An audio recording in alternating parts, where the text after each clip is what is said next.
At a bustling railway station in the heart of the city, life moved quickly. Trains arrived and departed, passengers hurried along the platform, and the noise of the crowd echoed in the air. Among the daily commuters and travelers, a familiar figure sat near the entrance of the station. A beggar, worn and weathered by time. His name was Robert. For as long as anyone could remember, Robert had made the station his home. Every time a train pulled in, he would climb aboard, shuffling through the aisles, quietly asking for alms. Most passengers barely noticed him, and those who did often avoided his gaze.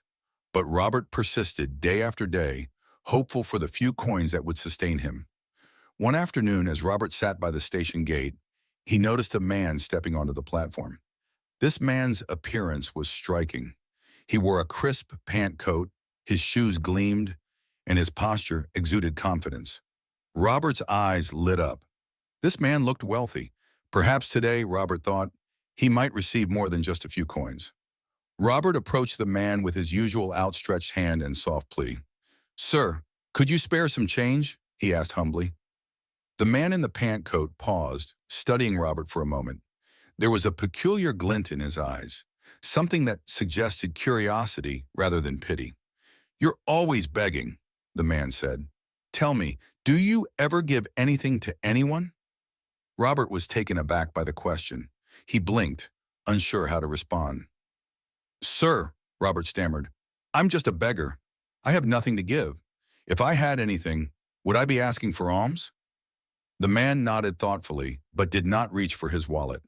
Instead, he said, "If you cannot give, you have no right to ask. I am a businessman, and I believe in transactions. You must offer something in return if you wish to receive anything from me." With that, the man stepped onto the train as it began to depart. Robert stood on the platform, his hands still outstretched, but empty. Those words lingered in Robert's mind long after the train had disappeared.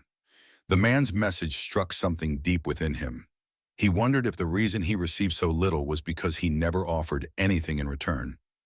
But the thought left him frustrated. What could a beggar possibly give? Days passed, and the question gnawed at Robert relentlessly. He sat at his usual spot, watching passengers come and go, pondering over the businessman's words. Then one morning, something caught his eye. Near the edge of the platform, small clusters of wildflowers had grown between the cracks. Bright, delicate petals swayed gently in the breeze. Robert's face brightened with an idea. "Flowers," he whispered to himself. "I can give flowers." Without hesitation, Robert carefully plucked a few blooms. From that day forward, whenever someone offered him alms, Robert presented them with a flower in return. Passengers were surprised but smiled at the gesture. Some even began to look forward to receiving a flower when they passed by.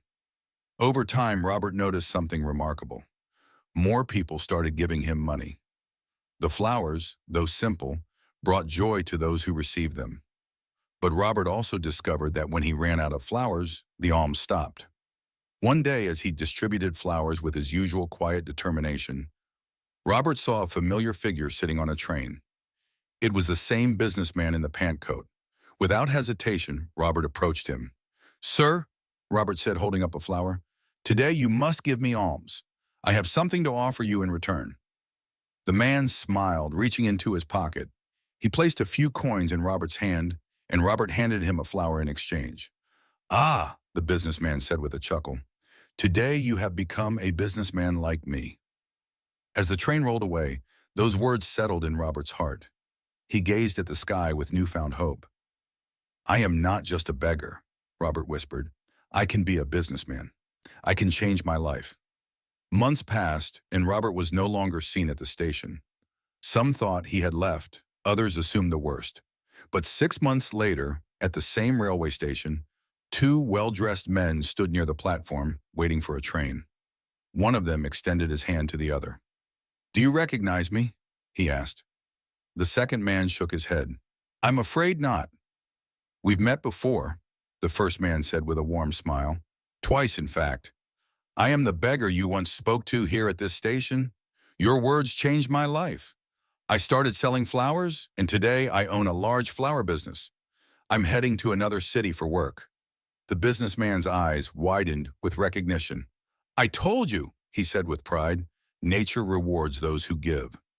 As the train approached, both men shook hands, stepping forward together as equals. Two businessmen, one strangers, now connected by the simplest of gestures.